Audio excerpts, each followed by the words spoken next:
Kalau bagi 01 sebenarnya nggak ada masalah sih. Silakan melakukan kecurangan, masyarakat yang nilai. Terzolimi atau tidak? 01 tidak pernah merasa terzolimi. Karena apa?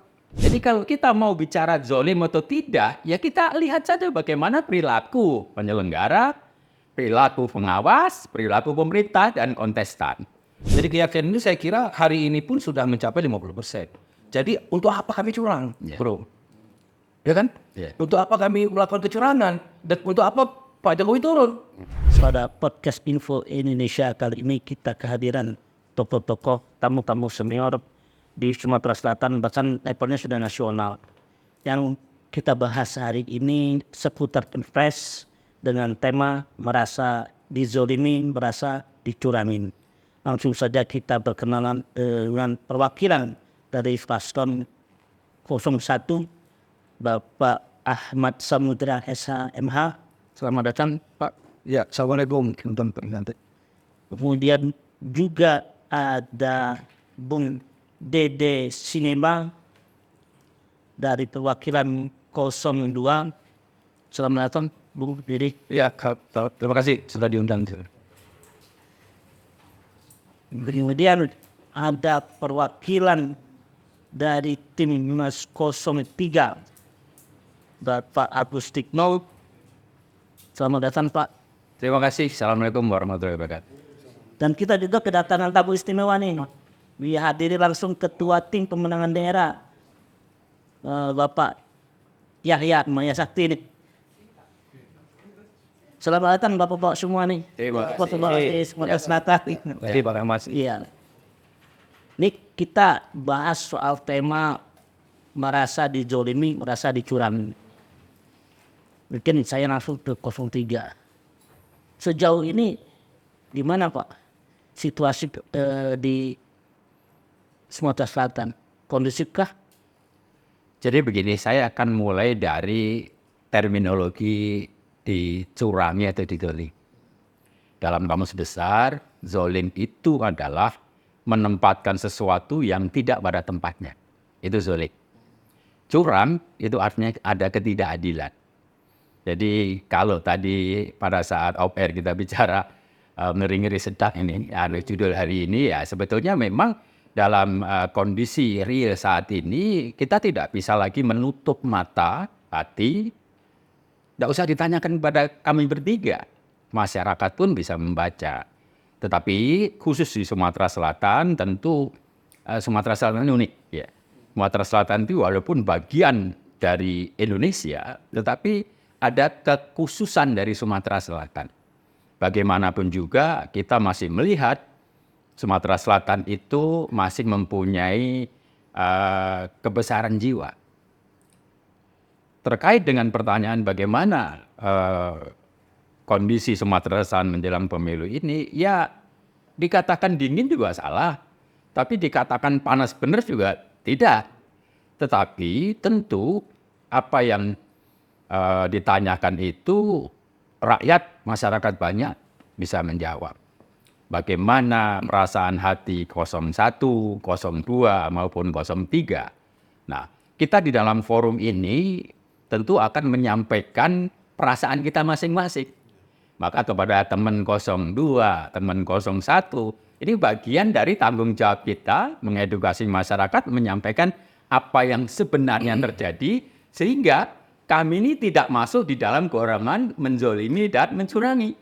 Karena meletakkan segala sesuatu pada tempatnya itu tidak zolim, dan kemudian memberi keadilan itu tidak curang. Nah ini yang saya sampaikan. Bicara soal perasaan ini, kalau saat ini perasaannya Bung Dede Sineta seperti apa nih? Kalau soal perasaan, senang Mas. Jadi saya setuju dengan Pak Agus ya. Jadi kalau soal dizolimi dan dicurangi itu kita kembalikan kepada masyarakat. Karena apa? Karena hari ini proses itu sudah ada jadi wasit ya. Masyarakat pun sudah bisa membuat laporan langsung, sudah bisa menilai saya kira. Nah, jadi kalau menurut kami untuk dizolimi atau dicurangi itu silakan aja, semua orang punya pendapat dan punya argumentasi ya, terkait itu. Nah, kalau bicara soal perasaan tentu hari ini kami itu merasa agak senang tanda kutip bahwa hasil survei ya dari para pollster yang kredibel itu menunjukkan bahwa paslon 02 itu sementara ini memimpin dengan di atas 45% lah ke atas. Jadi dengan demikian maka kami pun akan terus berupaya ya sebagai relawan berupaya untuk menjaga situasi pemilu ini tetap kondusif dan damai sebenarnya, dan mudah-mudahan dilakukan dengan cara-cara yang tidak curang dan tidak membuat orang jadi sakit hati lah kira-kira begitu ya. Saya kira begitu, Bung Rahlan. Emang sekondisif apa sih Pak? Pak Anak Samudra?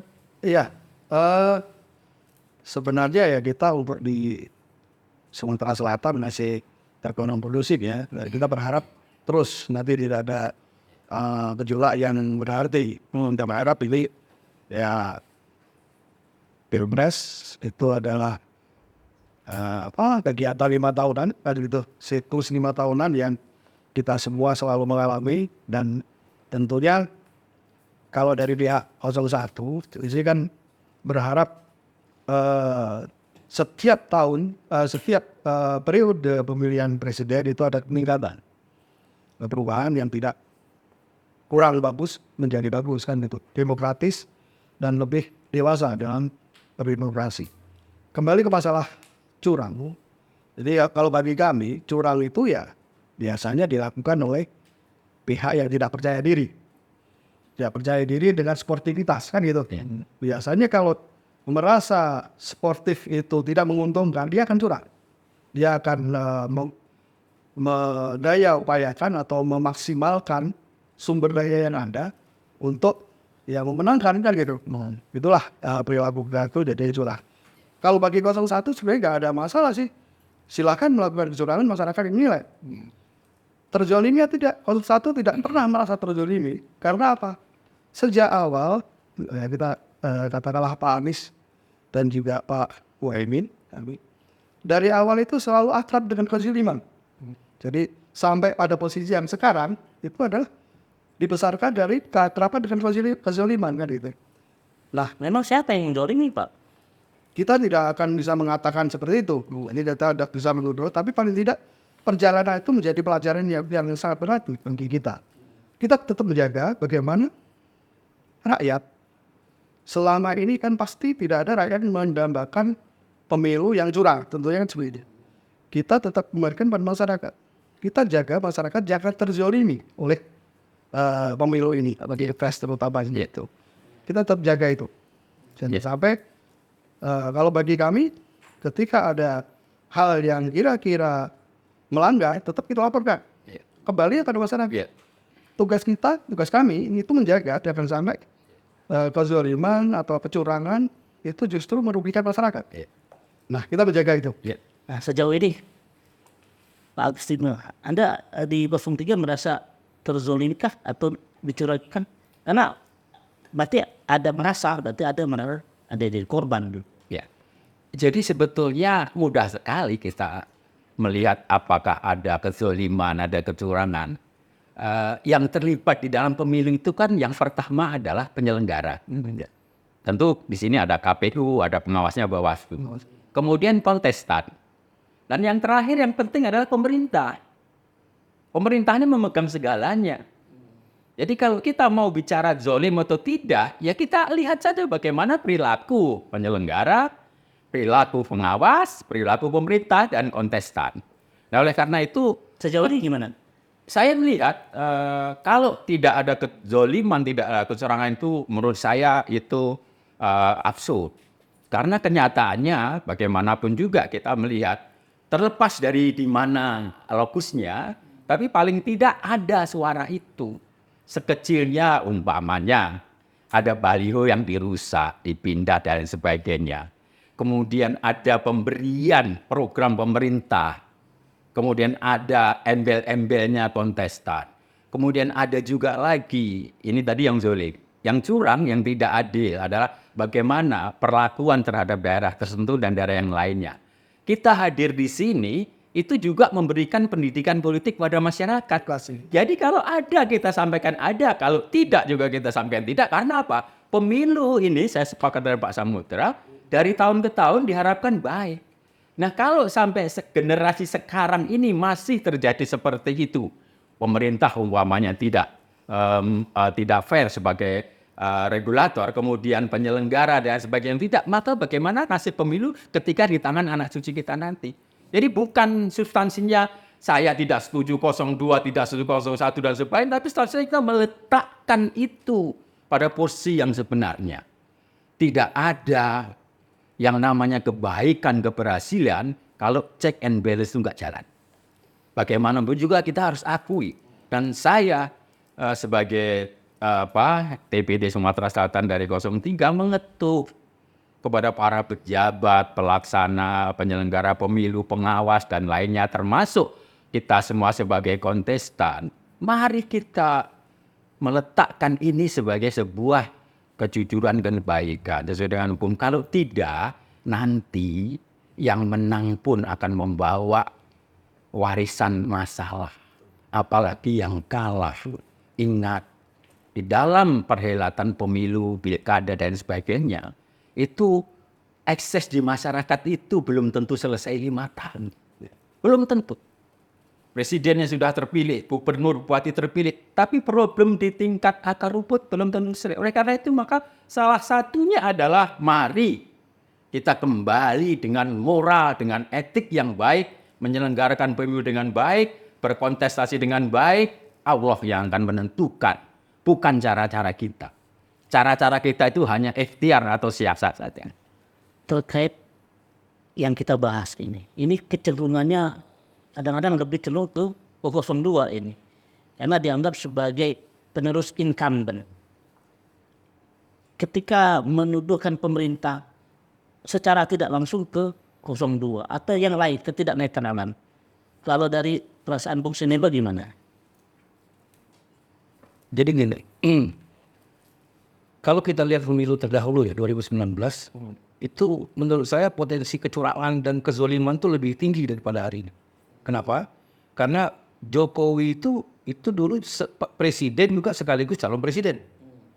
Jadi kalau hari itu dia dianggap bahwa dia bisa menggunakan segala sumber dayanya, saya kira itu absolut. Belum lagi partai-partai pendukung. 2019 itu semua partai pendukung ada di pemerintah. Ada di pemerintah semua partai pendukung itu.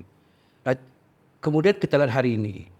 Nah, saya setuju bahwa kita setiap periode itu tentu harus punya satu kebanggaan, satu keberhasilan. Pendidikan politik rakyat juga semakin bagus gitu dalam suatu proses demokrasi. Saya setuju pada tingkat itu. Nah, kembali ke tadi, di 2024 ini sebenarnya bisa kita lihat nih, ya kan, bahwa semua partai pendukung ada di 3 paslon, ada semua itu, baik itu di paslon 1, paslon 2, maupun paslon 3. Dari situ bisa kita lihat bahwa sebenarnya kekuasaan itu terbagi sudah. Jadi kalau ada kecurangan, kalau ada kezoliman, tentu akan ketahuan duluan, pasti ketahuan duluan.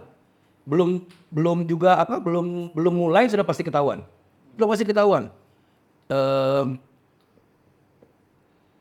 Memang hari ini misalnya semua penyelenggara misalnya itu kita berharap dia menyelenggarakan mereka menyelenggarakan pemilu ini secara baik ya, secara benar gitu. Kemudian wasitnya Bawaslu tentu juga harus menjalankan perintah-perintah dan kewajiban mereka agar pemilu ini berjalan seperti yang kita inginkan tentu. Nah, beberapa pihak yang diatur oleh undang-undang misalnya untuk tidak berkecimpung, harus netral segala macam, itu tentu juga memposisikan dirinya dengan baik. Tentara misalnya, polisi misalnya. Kemudian pejabat ASN dan pejabat pemerintah lainnya yang masih menjabat sebagai ASN. Jadi kayak misalnya harus dibedakan ya antara bupati dan PJ bupati. Kalau PJ bupati itu clear nggak boleh karena dia ASN. Tapi kalau bupati boleh dong, karena dia adalah pejabat politik, ya dia pejabat politik. Jadi berbeda antara keduanya. Nah, tinggal bagaimana mereka memposisikan dirinya untuk bersikap netral. Misalnya tadi tentara, tentara itu wajib netral, harus netral. Dia nggak boleh sekalipun bergerak sekalipun untuk menyatakan pendapatnya pun nggak boleh. Iya, iya. Tapi istrinya boleh dong ngoblos, anaknya boleh dong punya hak yang sama secara politik. Kemudian polisi, demikian juga sama. Nah ASN misalnya, dia boleh bersikap, dia harus bersikap netral. Tapi dia juga kemudian tanggal 14 Februari akan menyoblos, sama itu. Jadi dia boleh menggunakan hak pilihnya. Nah, kalau tadi pertanyaannya, ini kan semua di 02, saya kira agak keliru melihat itu. Basisnya karena Jokowi itu, Mas Gibran itu adalah anak presiden, ya. Memang berat di situ. Tapi kalau kita lihat kekuasaan hari ini itu sudah terbagi tuh. Jadi yang mengontrol di dalam itu sudah banyak, ya. Misalnya gini, ini mohon maaf, misalnya siapa bilang, kalau misalnya bilang presiden bahwa Pak Jokowi itu bisa curang atau bisa melakukan semua kekuasaannya, tindakan lewat kekuasaannya, teman-teman di PKB misalnya, notabene Menteri Desa itu adalah kakaknya Pak Muhaimin, itu ada 40.000 tenaga pendamping desa misalnya. Itu kalau bilang Pak Jokowi akan menggunakan kekuasaan, berarti kami boleh dong bilang bahwa bisa jadi tuh Menteri Desa akan melakukan kecurangan juga, kira-kira begitu. Atau misalnya di paslon 03 Bu Risma misalnya dengan Menteri Sosial, di situ ada 2 program, satu program PKH sama TKSK. Semuanya itu bagi-bagi tuh, bansos di situ, TKSK juga bagi bansos. Kalau dicurigai bahwa Pak Jokowi dan kekuasaannya bisa melakukan kecurangan, berarti kami juga boleh dong ngomongin, menyampaikan bahwa wah ini bisa jadi dong terjadi kecurangan. Jadi saya kira potensinya ada semua, yang mengawasinya juga semuanya ada, bisa dilihat dengan transparan. Jadi tinggal betul bahwa kemudian masyarakatlah yang akan menilai sejauh mana. Juga masyarakat yang akan membuat melakukan upaya-upaya yang terbaik ya, untuk supaya mereka memberikan suaranya, memberikan pilihannya pada saat pemilu nanti, saya kira. Begitu. Ya, tapi ini tadi kalau 01 ini kata Pak Ahmad Samudra ini cukup akrab dengan kezoliman dan kecurangan. Dibesarkan oleh kezaliman. Iya, saya dibesarkan di kezoliman. Sebenarnya pandangan kezoliman dari 01 itu apa? Iya. Sebenarnya Kan nggak zolim, Mas. ini teman di 98, ini sama-sama kita berjuang di Iya. 98. Jadi Tadi jangan Iya. mana zolimnya? jadi begini, untuk kita ini sebenarnya bukan gitu, bukan masalah zolim dan tidak zolim. Kami ini cuma menjaga dari awal tadi kita sampaikan, demokrasi itu dari tahun ke tahun itu harus naik, peringkatnya harus naik, jangan turun. Ketika itu sudah mulai ada anasir-anasir itu kecurangan dan sebagainya, tugas kami itu mengingatkan. Tugas kami menjaga masyarakat itu jangan terzolimi.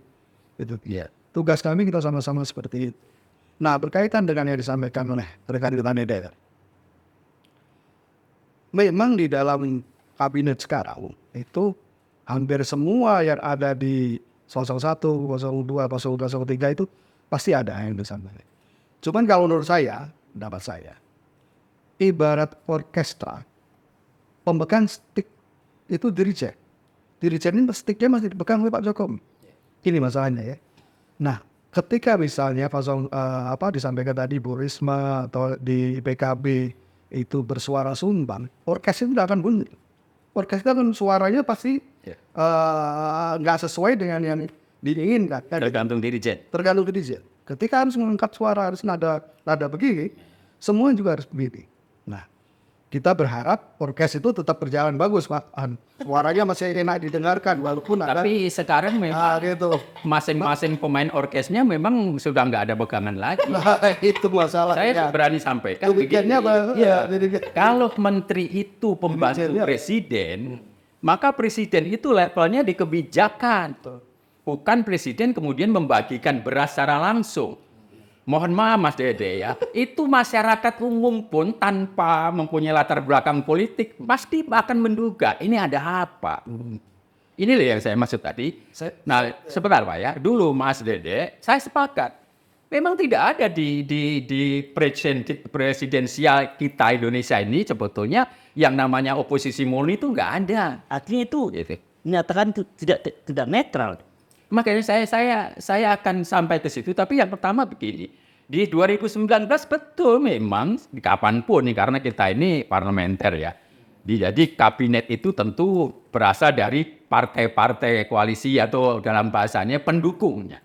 Tetapi ketika ini di masa-masa akhir 2019 kemarin tadi yang sampaikan Mas Yedi betul Pak Jokowi itu sekarang ini ada partai-partai yang berada di tiga koalisi ini. Tetapi partai-partai yang ada di tiga koalisi, menteri-menteri ada di tiga koalisi ini tentu dia bukan presiden.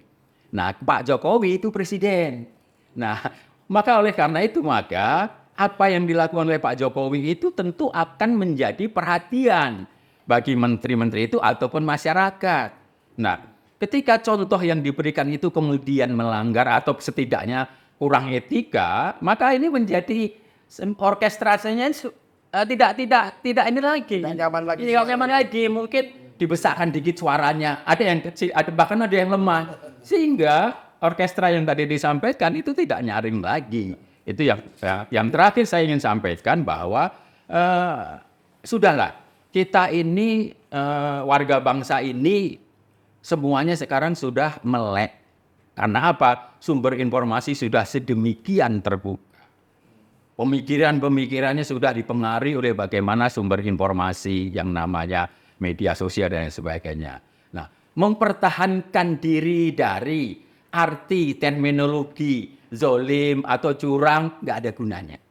Menurut saya, bagaimanapun wasit yang terbaik nanti adalah masyarakat rakyat. Saya sependapat. Tapi Mas Dede, kalau kita tidak meninggalkan warisan pendidikan politik, jangan salahkan kalau kualitas demokrasi kita kemudian turun. Ini dari Bung Dede nih. Masalah modal tadi belum selesai. Oh, sedikit aja. Satu dua kata. Ini motor ya. Iya, nggak apa-apa. Sebenarnya gini. Lagi kenceng kok. Kita sekarang potong nanti bergabung belum nggak apa-apa. Mau ingat begini. Ya, sebenarnya gini. Yang kita dorong itu, kalau ini curang, kita jaga ya. Legitimasi ketika yang menang, ketika itu curang, ini akan kehilangan. Tidak legitimit. Nah ini yang kita jaga. Jangan sampai siapapun yang menang, ketika itu dia curang, kita akan dorong. Cuma ketika itu curang, masyarakat kan akan menilai, kehilangan legitimasi seperti disampaikan Pak Agus tadi. Iya. Akan terjadi ya kegoncangan karena merasa Dalam bahasa anak muda, hanya mendapatkan cintanya tapi tidak mendapatkan hatinya. waduh. Tapi kan dirijennya ini kan tadi kata Abang Samuel kan di Pak Jokowi. Berarti di situ pemainnya ada di 01, 02, dan 03. Nah mungkin jawabannya dari Bung Dede nih langsung. Jadi gini saya nggak yakin tuh Pak. Kalau ini ya, kan beberapa hari terakhir ini sejak pernyataannya Pak Presiden Jokowi di mana itu?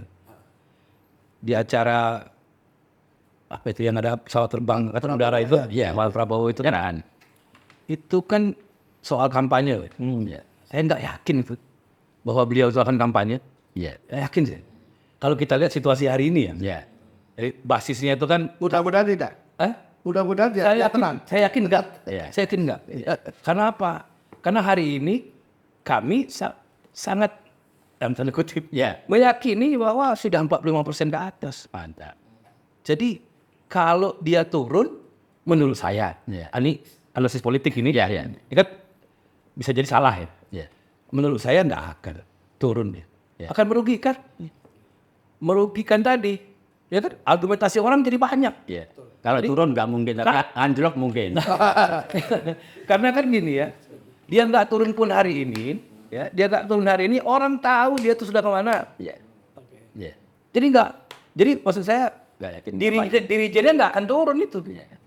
Tadi kan targetnya tadi 40% ya. 45. Hari ini kan. Ya. Iya, tapi targetnya kan ininya 50 ke atas dari satu putaran. Kalau ini jadi boleh nih kita ngomong hasil pollster nih, Iya. ya kan? Kalau pollster kayak Ipsos itu saya percaya tuh, Iya. indikator saya percaya, Iya. karena dia bukan karena, tapi karena memang beliau mereka itu adalah pollster yang kredibel menurut saya. Ya. Mereka selalu jarang meleset Pak, atau agak-agak Ya. berbeda sedikit tapi tidak terlalu jauh dibanding dengan pollster yang lain yang kalau kita lihat minggu lalu pun sudah ada pollster yang ngomong 52%, itu saya nggak terlalu Iya. percaya. Tapi pollster yang kemarin misalnya kayak Ipsos itu sudah 48,2, kemudian Pak Profesor Burhanuddin Muhtadi itu sudah sudah 48 gitu, dengan unidentified ya, unidentified voters itu antara 3-5%. Nah kalau kita bagi secara proporsional, berarti udah 50 lebih harusnya. Makanya unidentified ya, saya nggak ngomong undecided. Karena hari ini survei bilang 80% ke atas orang sudah punya pemilih. Iya. Ya. Sudah memantapkan hatinya untuk memilih. Ya. Berarti ada 15-20% yang undecided atau unidentified. Ya. Nah kemungkinan mereka kalau unidentified itu berarti kesalahan teknis. Kalau survei Kompas itu kan identify sampai 20%. Administratif. Ya. Itu kesalahan teknis. Maksudnya bisa jadi pollster atau si surveyor tadi salah. Ya. Salah nanya. Pertanyaannya nggak diterima. Enggak, iya salah nanya atau cara nanyanya salah atau apa begitu. Ya. Nah, jadi kalau dari keyakinan itu, saya kira hari ini pun sudah mencapai 50%. Jadi untuk apa kami curang, Ya. Bro? Ya kan? Ya. Untuk apa kami melakukan kecurangan? Dan untuk apa Pak Jokowi turun? Kita berharap justru itu. Justru kemudian kalau dia turun, jadi rame nih. Kalau rame, makin mengurangi nih. Berarti Ya. aku tanya, berarti Pak Jokowi kemarin ngomong bahwa ini tiba-tiba mengejutkan semua pihak, tiba-tiba presiden boleh loh mendukung sesuatu. Itu di luar kontrol atau bagaimana itu? Bukan, kalau menurut saya itu tes air. Karena itu cek jadi ombak. opini itu. Dia cek ombak supaya keluar semua nih, pakai makian nih kan. Semua keluar nih kan, ternyata betul Pak. Makiannya ramai sekali kan. Semua orang, wah pengamat politik, wah macam-macam yang ngomong. Memang yakin tuh Pak Jokowi nggak turun kampanye? Kan sayang anaknya. Jadi di politik itu menang yang menjadi tujuan utama. Oleh karena itu maka jangan salahkan dari sisi statement Pak Jokowi itu. Dan itu harus dilakukan oleh Pak Jokowi. Karena apa? Anaknya kontestan.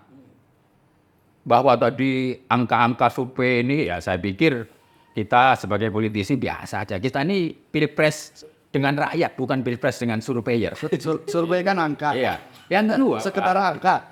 bisa juga tadi jawaban Mas Dede ya jawaban namanya 02. Oh ini semacam itu semacam. Tapi kalau saya 03 mengartikan ini dalam kondisi yang panik. Yakin nggak Jokowi akan tidak kampanye seperti kata pemuda tadi? Pengertian tidak kampanye atau kampanye bisa simbolik, bisa memang langsung turun kampanye. Saya akan pastikan nanti Februari Pak Jokowi akan keluar statement baru lagi. Ya, tapi gini ya, kan suasana hari ini tuh suasana di mana paslon 02 yang kami dukung itu, itu kan berada pada di atas angin lah, kira-kira gitu ya. Betul. Ya. Secara survei dan juga secara survei lah kita lihat. Ya. Begitu. Jadi kalau kata Pak Agus tadi bahwa itu pernyataan Pak Jokowi adalah simbol kepanikan, saya kira agak keliru. Kenapa saya bilang keliru? Karena justru yang panik itu sebenarnya 1/3 ya. Oh ya. Kalau kami kan menang nggak 1 putaran, mau 2 putaran pun masih menang. Ya. Ya. Tapi keduanya ini siapa yang ikut putaran kedua kan gitu. Harusnya keduanya ini yang panas. Harusnya kan gitu. Yang mau ikut putaran keduanya siapa nih? Di antara berdua ini kan? Nah, mestinya kan mereka nih yang harusnya segera panik. Makanya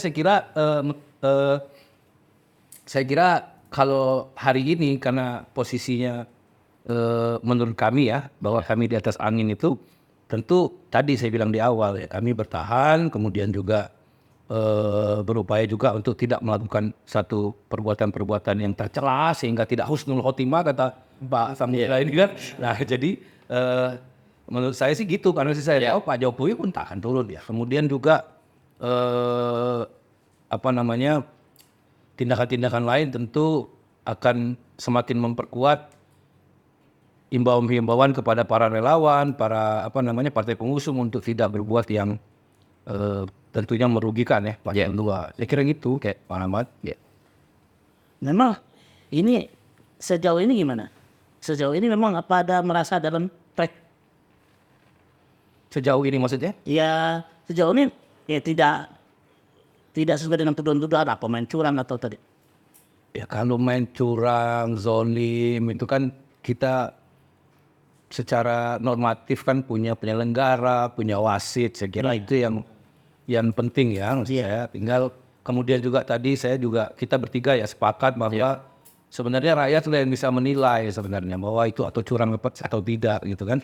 Kemudian juga mana yang dizolimasi. Karena ini kan ujung-ujungnya adalah kita akan mengajak orang-orang untuk memilih pilihan kita, ya kan? Pilihan semua orang.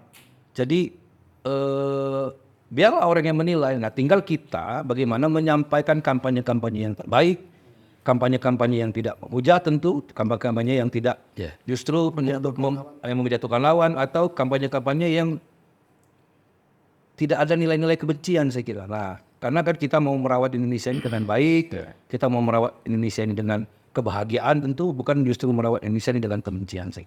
Hasil penilaian rakyat kata Bung Dede tadi melalui survei itu 02 unggul sampai di 48%. Artinya di sini penilaian rakyat cukup positif di 02. Kalau dari 03 gimana Pak Agus? Tadi saya sudah sampaikan bahwa survei itu metodologi. Betul. Kemudian sebagai acuan. Tetapi survei bukan penentu. Jadi dia acuan, preferensi. Dan itu juga adalah sebagai preferensi pemilih itu ada. Yeah. Tapi saya ingin sampaikan, curang atau tidak, kita lihat aja. Bagaimana pekerjaan Bawaslu, bagaimana pekerjaan Gakumdu, bagaimana pekerjaan kepolisian. Ada nggak aduan itu? Nah, di tataran kita, yang level IQ-nya sedikit lebih tinggi, iya kita seperti itu. Karena apa? Mengartikan bahasa politik itu tidak bisa dengan kacamata utuh, kacamata kuda, terus nggak bisa. Sekarang sudah ada laporan ini. Sudah banyak. Sekarang ini. Banyak. Apa aja bentuk di garis besar ini? Ya banyak contoh yang paling ini di nasional ya, di 03 itu juru bicara kita, Mas Aiman kan sedang diproses. Iya. Kemudian yang lain-lain banyak sebetulnya, tinggal kita klik aja akan muncul itu. Tetapi terlebih dari situ yang ingin saya sampaikan tadi bahwa begini, kita ini kan pada saatnya nanti kan nggak ada. Tapi kemudian generasi kita, generasi milenial Gen Z ini, kalau kita tidak memberikan contoh, dan di Republik ini masih banyak patronisme, jadi contoh itu keteladanan. Nah kalau kita kemudian hilang keteladanan kita di dalam menyikapi demokrasi, pemilu, keadilan, dan lain sebagainya, kemudian generasi Z, milenial Gen Z, itu nanti akan berguru pada siapa? Justru malah kondisi sekarang yang hingar-bingar yang tanda kutip tadi sudah mulai, ini menjadi perhatian bagi generasi itu melihat, kayak gini ternyata perilaku pendahulu kita. Dia tidak tajam karena dia tidak masuk di dalam politik praktis seperti kita ini. Begitu. Tetapi paling tidak kerangkanya itu menggambarkan kita ini menuju kebaikan atau stagnan atau bahkan mundur. Nah monggo yang itu. Kalau dari 01 gimana? Ini dari 01 paling banyak saya dengar tuh merasa diintimidasi. Nah itu. Ya kalau sebenarnya ya kalau dikatakan banyak hal yang sifatnya tertekan ya banyak sekali. Kita punya data banyak sekali, cuman kita belum bisa membuka ini ya. Karena itu di nasional ya, di Komnas. Sumatera Selatan? Sumatera Selatan ada beberapa sih laporan kita. Nanti belum bisa ini menyampaikan tidak. Ada beberapa. Cuman terakhir baru 1-2 hari ini apa relawan kita atau partisipan kita itu yang mau menghadiri namanya Akbar itu saya dengar bis yang dipesan itu sudah dibayar dan sebagainya tiba-tiba membatalkan. Kita tidak menuduh apa-apa, tapi itu hal yang istilah janggal bagi kita. Kita belum bisa menyampaikan apakah itu bentuk seperti intimidasi yang sebelum-sebelumnya atau tidak. Balik yang disampaikan Dedeng tadi. Itu masalah survei ya. Survei itu kalau bagi kami ya antara percaya dan tidak percaya. Yeah. 50-50 lah, karena itu juga angka-angka kan. Angka mungkin metodenya benar dan sebagainya. Ya mau tidak mau itu tetap jadikan pedoman juga bagi kita ya. Walaupun kita internal ada.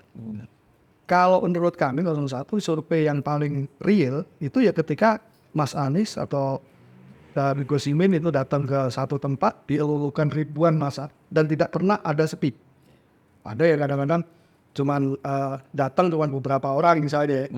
Kita Anies sama Gus Imin itu tidak pernah sepi, seribuan, bahkan puluhan ribu dia. Itu tolak ukur kami. Karena apa?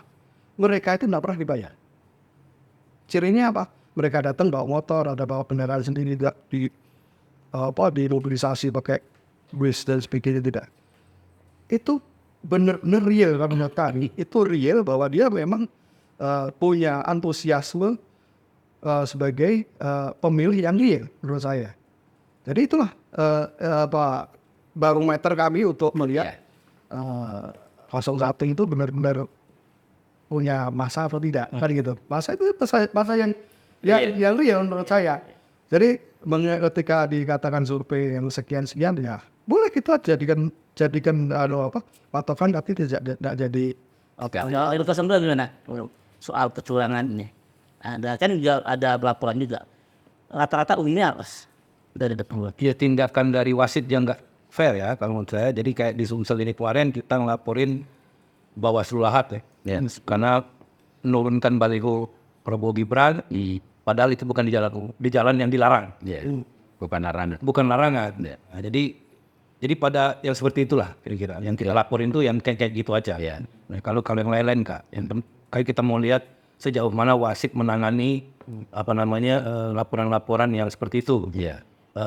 Bahwa 3 hari telaah pun ada hasil segala macam, tapi kan itu bisa menunjukkan bahwa sebenarnya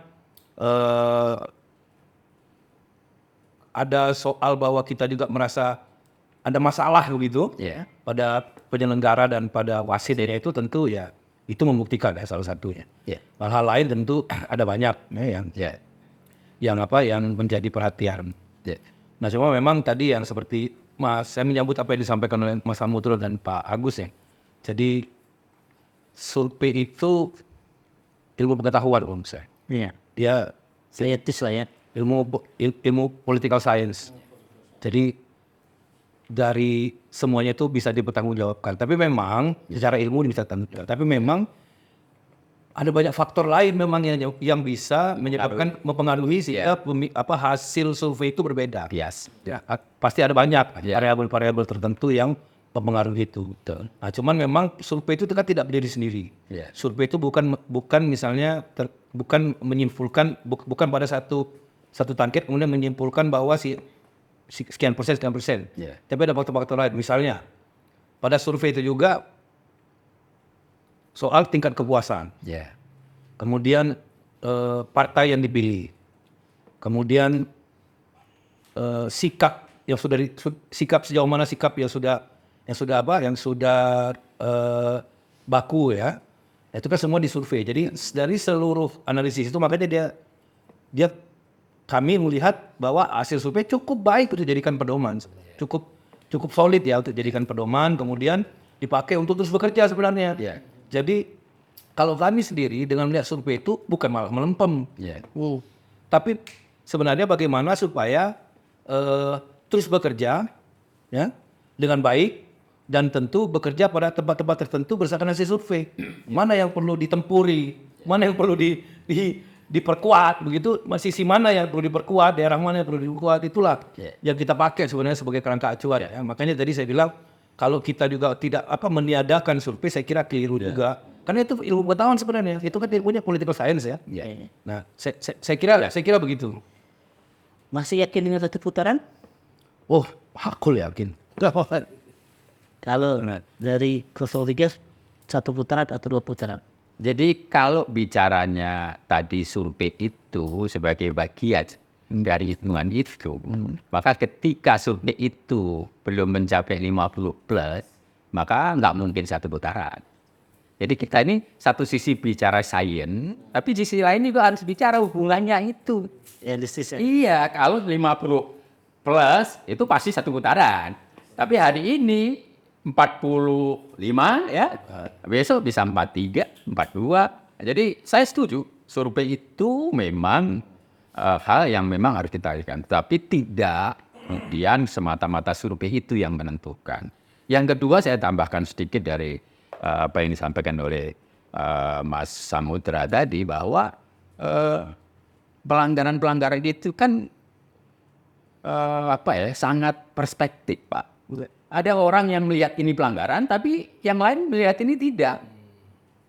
Sekarang kita berani sampaikan, pemahaman terhadap ketentuan peraturan antara Bawaslu pusat, provinsi, kabupaten sampai kecamatan berbeda.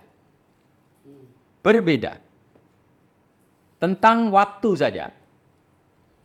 Jam 16. Itu di satu tempat, ada yang jam 15, jam 15 ya, jam 3, itu sudah dilarang.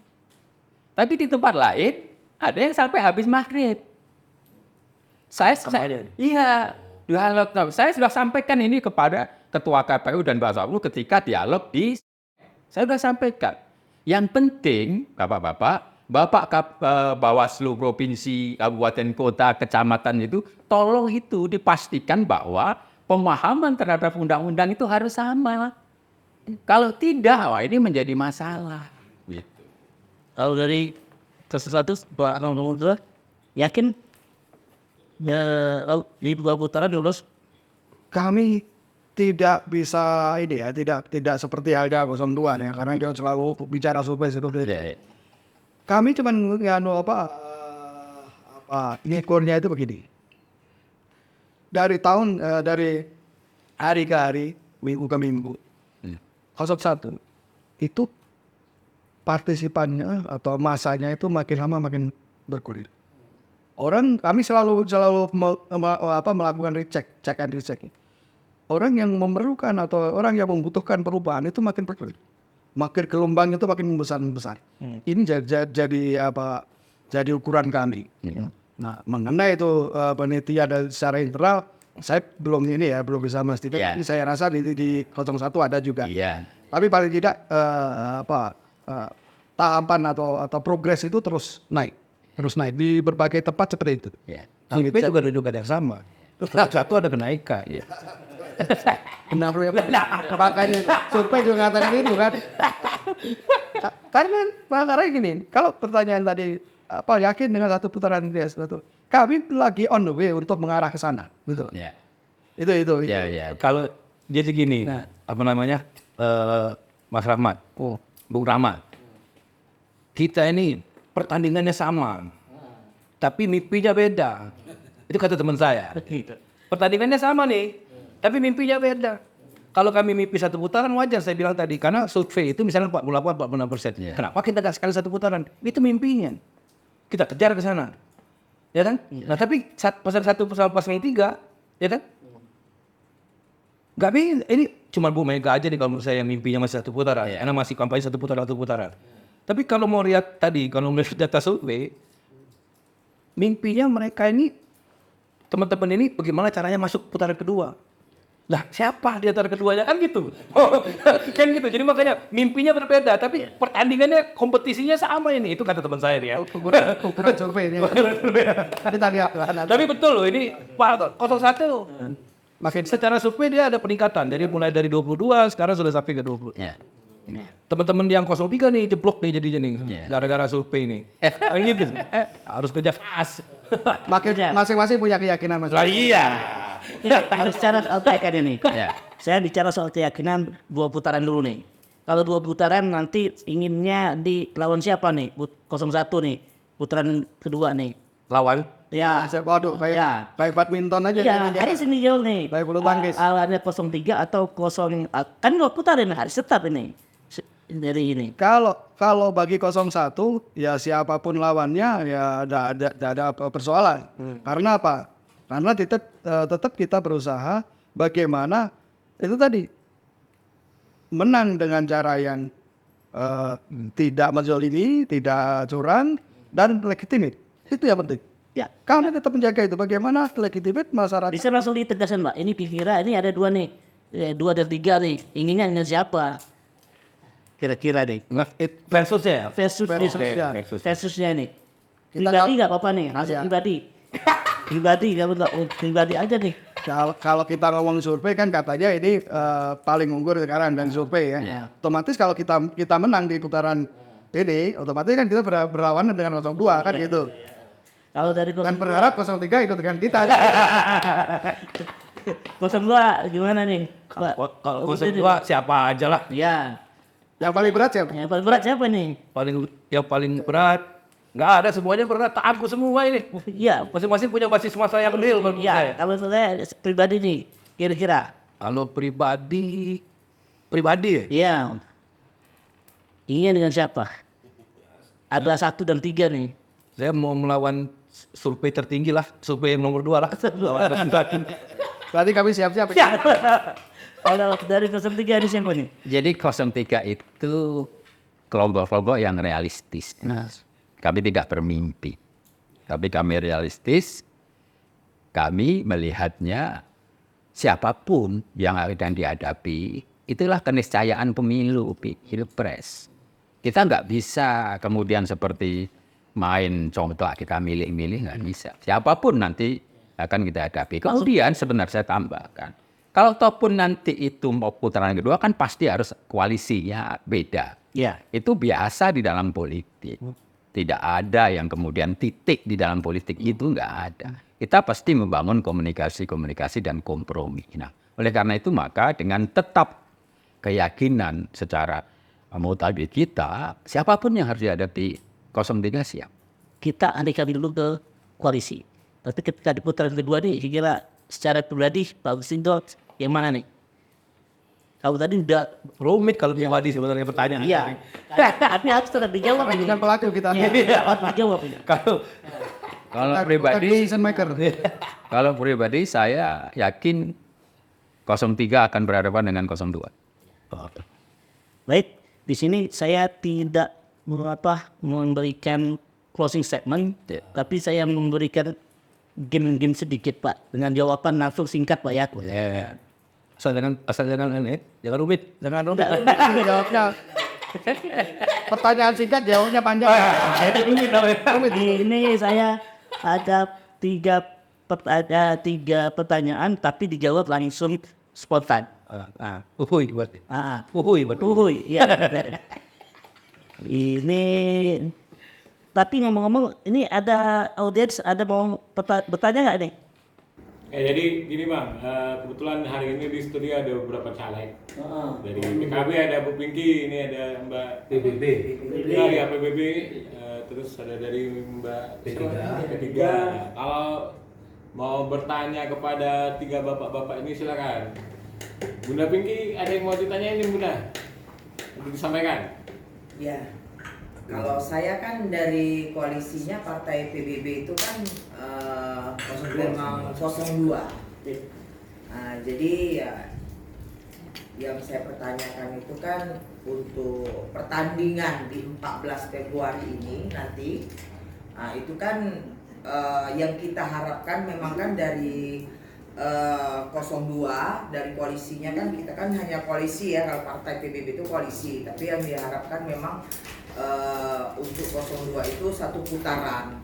Nah, jadi bagaimana cara untuk bisa dari paslon 1 dan 3 saya minta gimana cara untuk bisa mengikuti untuk masing-masing paslon untuk 1 putaran.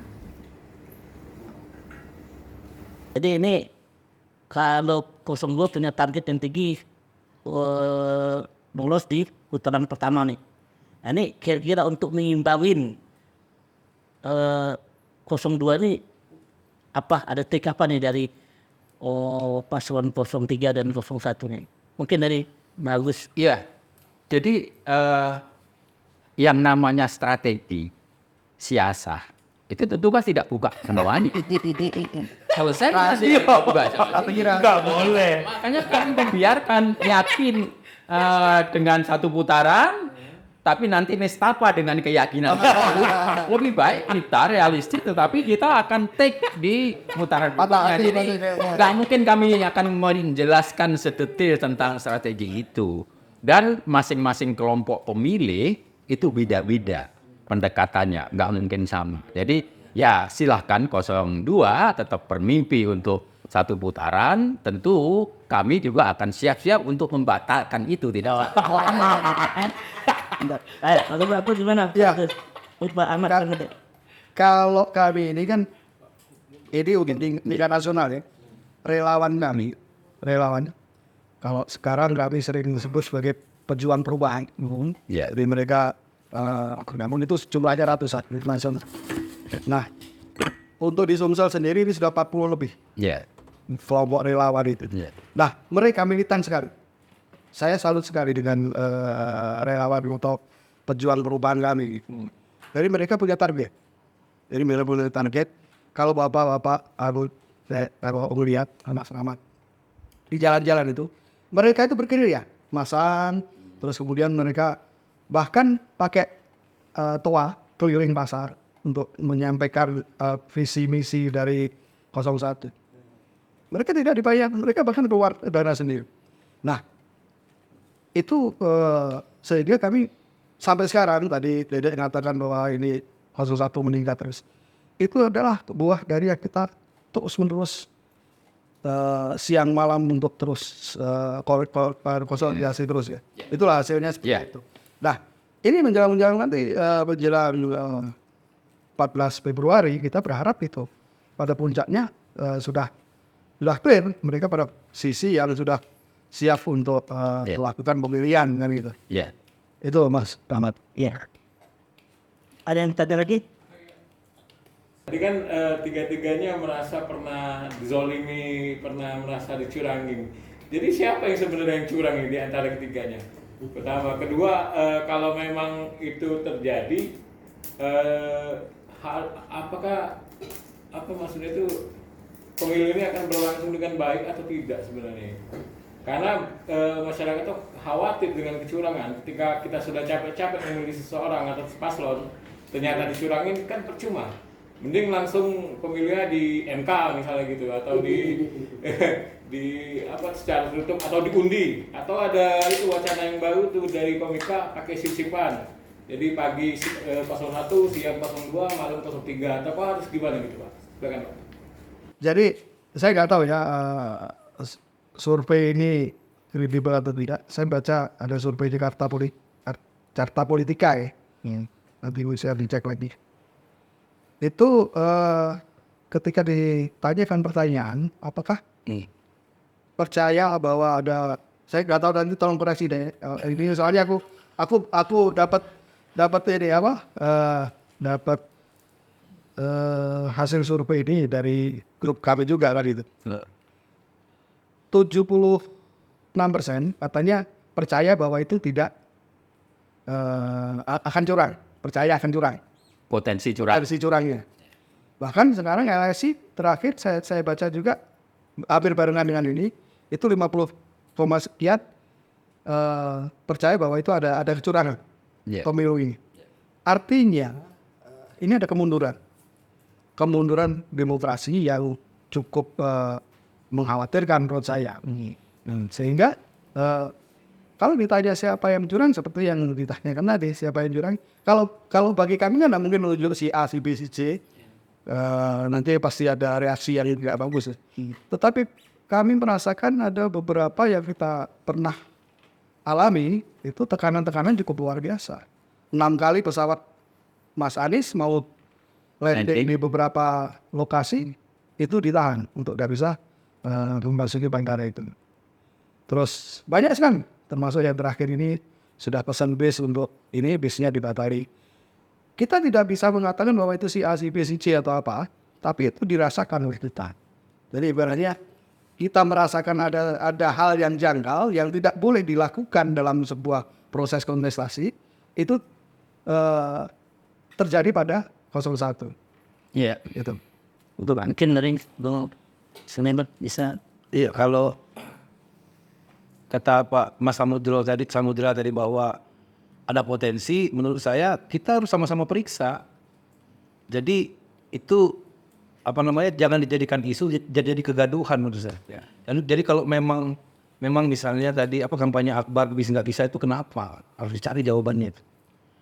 Nah, saya kira supaya ini tadi kalau kita pengen pemilunya sejuk, pemilunya beradab, saya kira ini harus jadi perhatian bersama. Saya kira kami pun tidak mengamini cara-cara yang menurut kami itu tidak dibenarkan secara moral, secara hukum ya. Yeah.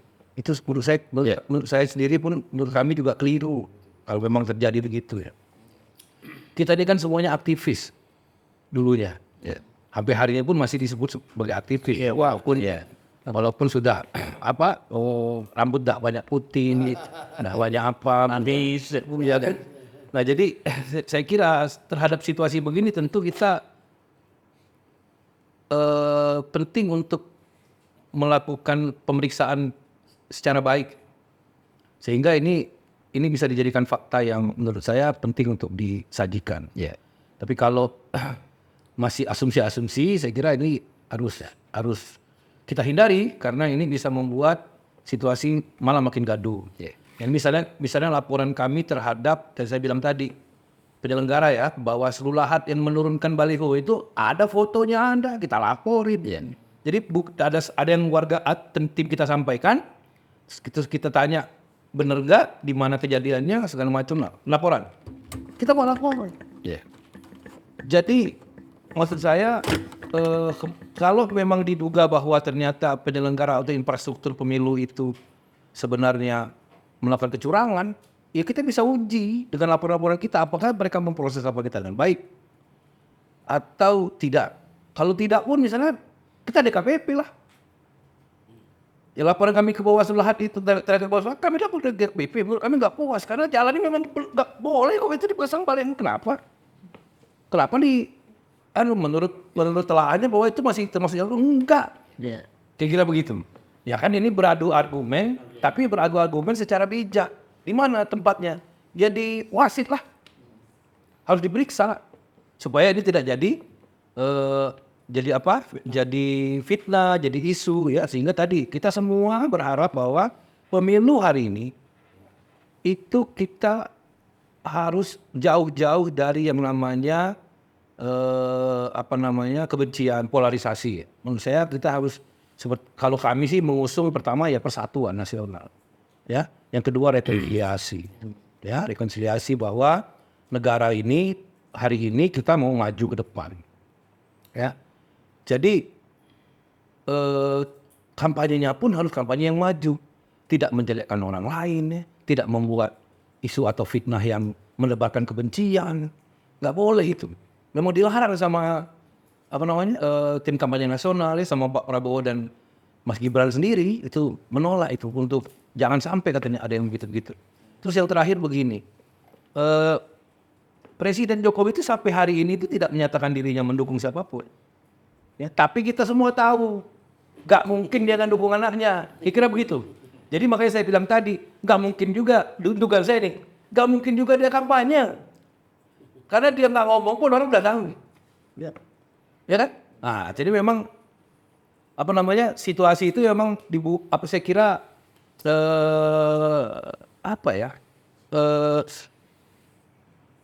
cuman dia tadi cek ombak aja sebenarnya. Jadi kemudian ya memang banyak sekali sambutan ya yang riuh begitu dari berbagai macam pihak. Tapi ya tidak apa-apa, itu kan bagian dari satu proses demokrasi Pak menurut saya.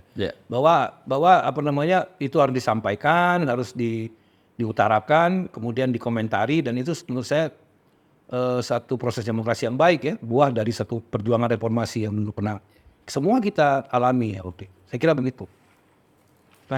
Ya, Jadi begini ya, mengartikan kampanye itu jangan hanya kegiatan yang kita berkumpul, rame. Kampanye itu terminologi sempitnya mengajak. Jadi kegiatan apapun, nyata atau simbolik, ketika itu mengajak, itu kampanye. Memobilisasi. Mas. Iya, kan begitu. Jadi walaupun tidak turun jurkamnya Pak Jokowi, nggak ada. Tetapi ketika Pak Jokowi jalan gitu aja, kemudian membuat simbol-simbol ke atas. Apalagi bawa tentengan. Nah, itu sudah sama. Jadi saya mohon untuk kita juga ikhlas untuk berbicara apa yang ada yang benar. Nah, kembali lagi kepada situasi, kondisi dan lain sebagainya yang tadi, saya sependapat kita semua, kita bertiga ini sama sebetulnya. Tetapi di dalam atmosfer tim kita itu jelas berbeda. Jelas berbeda, kita nggak bisa menafikan itu. Sama-sama kita kontestan yang main, tentu dengan strategi dan lain sebagainya, maka betul. Senyatanya seharusnya yang harus bijak itu adalah wasit. Nah, celakanya wasit ini mungkin bisa saja terjadi tidak bijak. Karena mungkin pasangan 01 mempengaruhi, pasangan 02 mengintimidasi, pasangan 03 mencurangi. Nah, ini sangat mungkin terjadi di dalam dunia politik. Nah, oleh karena itu maka podcast, diskusi, debat itu seyogianya memberikan pencerahan. Nah, ukurannya kita ini dapat enggak pencerahan dari debat, pencerahan dari podcast ini? Kalau tidak, untuk apa? Kan begitu. Saya sering menyampaikan, kalau kita sebagai aktivis ya, cukup. Tapi kan kita mempunyai anak cucu, mempunyai warisan, legacy. Kalau bisa jangan seperti kita-kita, ada peningkatan. Nah, kalau hari ini banyak orang yang menyampaikan, wah ini kemunduran demokrasi. Bukan orang bodoh saja loh. Ini para pintar juga menyampaikan, ini mundur. Yang mboknya itu dianggap sebagai sinyal bahwa kita harus memperbaiki. Tidak kemudian diabaikan, dinafikan, ya gue jalan aja, so must go on dengan cara apapun, yang penting menang. Saya pikir ini yang mesti diluruskan. Gitu. Baik, kita langsung ke ending ini. Ya. Saya tidak pakai closing statement, Ya. Bapak-bapak semua, tapi langsung pertanyaan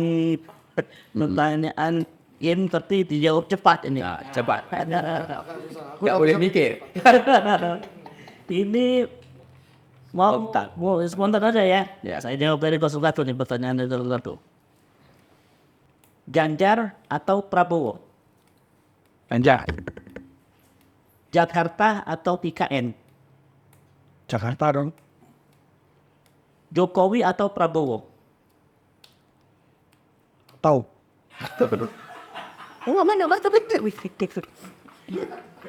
Kalau dia, jadi Jokowi atau Prabowo ini? Jokowi. Baik, ini langsung ke 02 nih. Lain pertanyaan ini. Ah, Lain. oh lain. Ada siap. Kita udah siap jawaban. Ya. Jokowi atau Megawati? Jokowi. Prabowo atau Jokowi? Jokowi. Gibran atau Prabowo? Prabowo. Baik. Ini apa deh? Terus, nah, anaknya dari itu. Ya, pilih Jokowi itu presiden. Oh, presidennya. Iya. Betul. 03 nih. IKN atau Jakarta? IKN. Mahfud MD atau Sandiaga Uno? Mahfud MD. Anies atau Prabowo? Anies. Baik, kami akhiri dengan ucapan terima kasih.